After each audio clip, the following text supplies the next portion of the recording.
Dear friends, it is time to say goodbye. There are so many things I want to share with you, so many things I want to say one last time. I am always amazed at how deeply I can fall in love with a congregation. The first week, I stood there knowing only a few faces in a sea of strangers. Now I can see where each of you should be sitting in the sanctuary. I can picture you singing or kneeling for communion. When you come to the rail, I can pray for you by name. You are no longer strangers, but people I love, people whose stories are now intertwined with mine. Shortly after we arrived, you showed us love in typical church fashion with food. Wonderful food was brought to us so we can concentrate on getting our home in order. Those simple acts were among the first acts of Christ's love from this congregation. We have discovered that you will love on any family who is ready to experience Christ's love. You support those on the margins. Through Christ Community Kitchen and Snack and Learn, you welcome with open arms the people of our neighborhood, expecting nothing in return. You feed the hungry through Peg's Closet here at the church, and also by your support of Good Samaritan Food Pantry.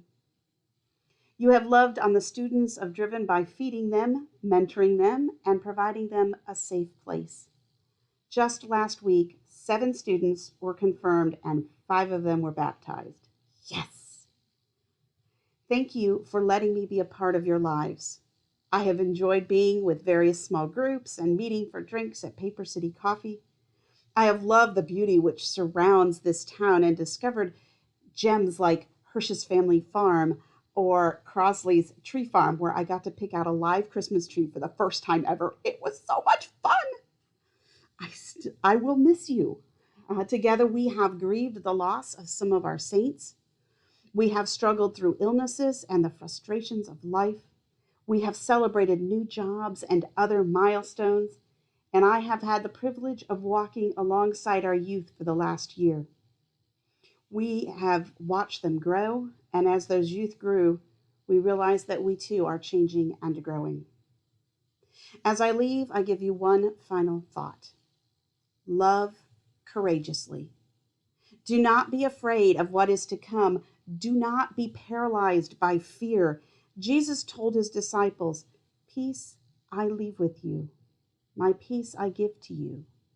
Do not let your hearts be troubled, and do not let them be afraid."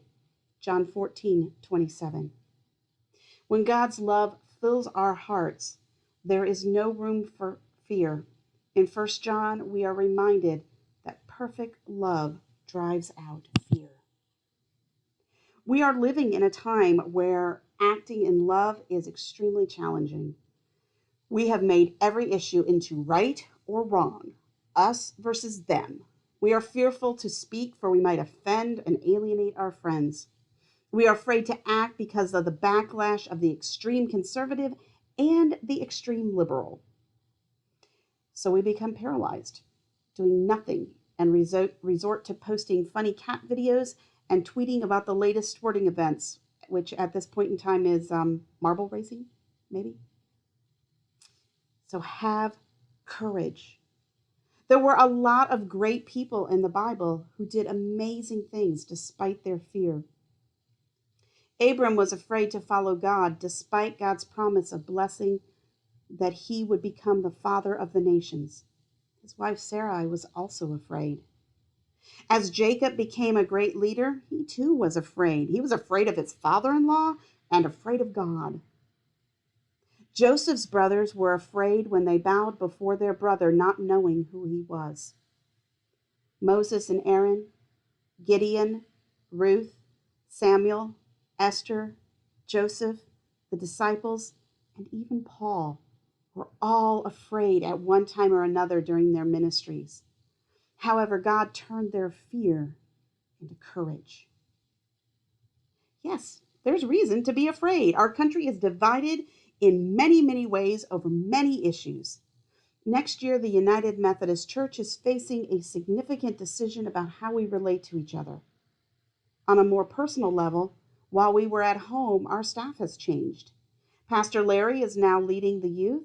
Miss Noel has stepped down from children's ministry, and the associate pastor position has been eliminated.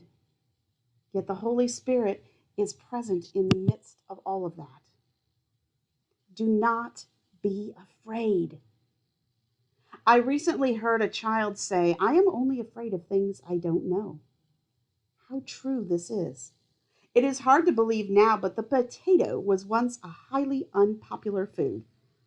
When first introduced into England by Sir Walter Raleigh, newspapers printed editorials against it. Ministers preached sermons against the potato.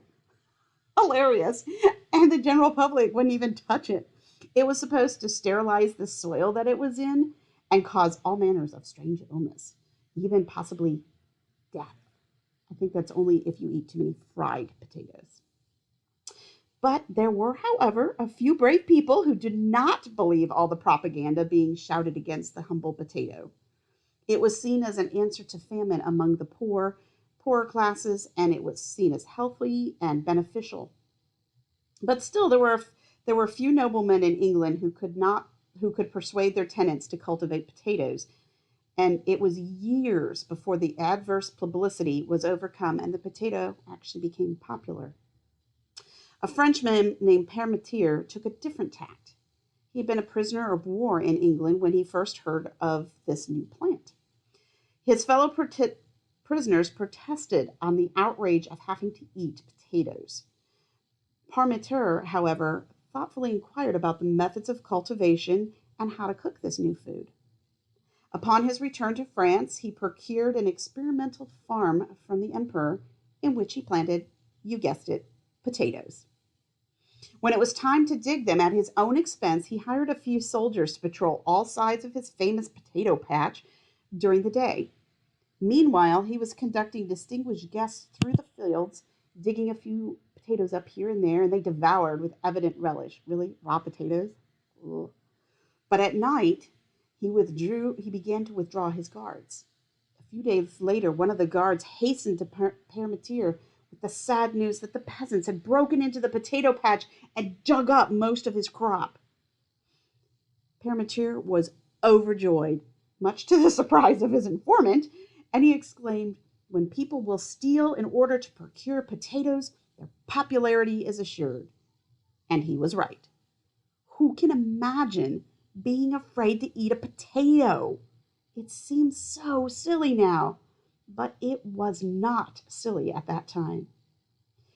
We often fear that which we do not understand, yet perfect love drives out fear. While attending Perkins School of Theology at United Methodist in Dallas, Texas, I worked at the United Methodist Mission on the west side of town. The mission was located in the heart of the Hispanic community.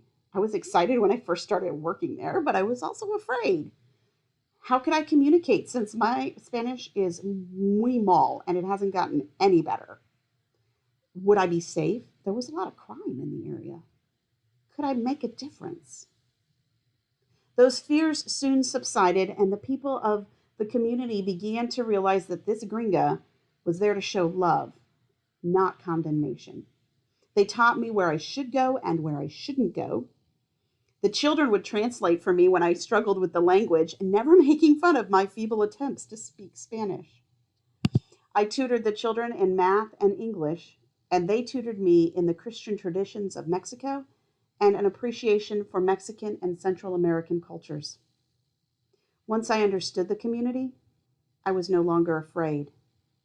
Once I began to love the people, the fear completely vanished. Christ's perfect love had driven out fear. Do not be afraid. I am often the most afraid when I do not know what's going to happen next. Those fears often raise their head during times of transition. For instance, in junior high, I was afraid I was going to be stuffed into a locker until a wise teacher told me that it could not be done. In college, I was afraid I wouldn't make any friends. I made quite a few friends, and I met my husband, Craig. Before James was born, I was terrified that it would be a long labor and I would not be able to handle the pain. My fear was somewhat accurate, but I was not afraid of labor when Elizabeth or Lila were born. For me, fear is a natural part of change. Fear can paralyze us or it can motivate us to be prepared for the changes to come. Have courage. Don't be afraid of change. There is constant change in the world, but also in our understanding of the church. Our worship services and music are changing to reach a new generation. Our grandchildren are biblically and spiritually illiterate. We can no longer afford to do the same old thing in church. We have to reach the community in new and innovative ways. We are called to show them the perfect love of Christ. Have courage. Allow God to transform you through Christ's perfect love. I'll let you in on a secret about my preaching. This is my 427th sermon, but it is really only one sermon preached 427 different ways. My sermon is calling for us to respond to the transforming love of God. That's it. Be transformed. Let God change you from the inside out. When you do this, life gets exciting and nerve-wracking and extremely rewarding. In the Greek islands, one can seek out the home of Hippocrates, the father of modern medicine. But also in that area, you can find an olive tree supposedly dating from his time. If that is true, the tree would probably be around 2,400 years old. The trunk of the tree is huge, but completely hollow. The tree is little more than just like a thick bark. There are a few long, straggly branches, but they are supported by sturdy wooden poles every few feet. It occasionally has a leaf here and there and might produce a few olives every year. But in the fields around them, however, are olive groves in just every direction.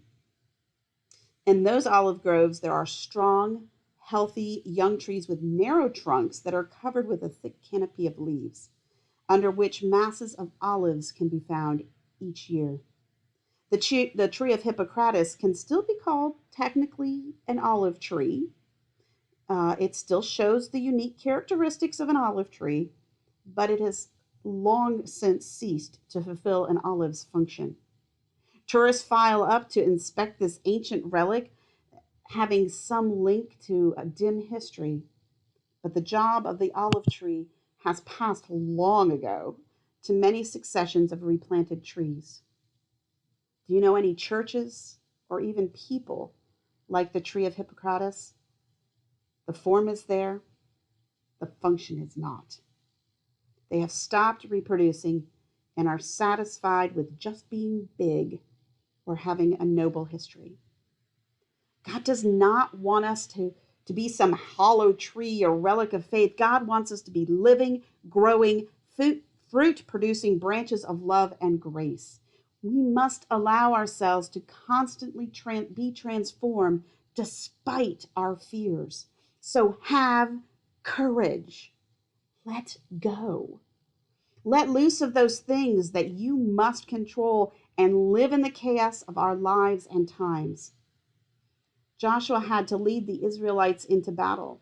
No one really wants to go to war, but they had little choice. This chaos is what God had chosen for them. In his pep talk to the people, Joshua said to them, "Do not be afraid or dismayed. Be strong and courageous." God was with the Israelites, and God continues to be with us, even when we do not understand what is happening and do not know the end of the story. Every time we have moved, we do not truly know what God has in store for us. Sometimes the appointments have gone smoothly, and other times there have been struggles. Yet I trust that God knows the end of the story, endings that I often do not see. So now we must say goodbye. As a United Methodist pastor, there are some expectations about leaving. I will no longer be your pastor. so I cannot provide pastoral care for you. I will not be visiting with you, attending graduation or special events without permission. I will not perform weddings or funerals. To help in this transition, I will unfriend members of the church from Facebook. This will allow me time to connect to our new community, and it'll allow you the opportunity to connect to your pastor and staff. Even though Bainbridge is close by, I would ask that you hold off visiting. In this era of physical distancing, seating is limited at churches, so please do not deny a place for the people in the Bainbridge community. After 6 months, if you want to send me a friend request or visit, we can reconnect as friends, not as your pastor. Now, we will still be living in Chillicothe, so you may see us at a school event or in the grocery store or the library, and it's okay to say hello because we will still be neighbors. Have courage. Take risks. Be willing to fail.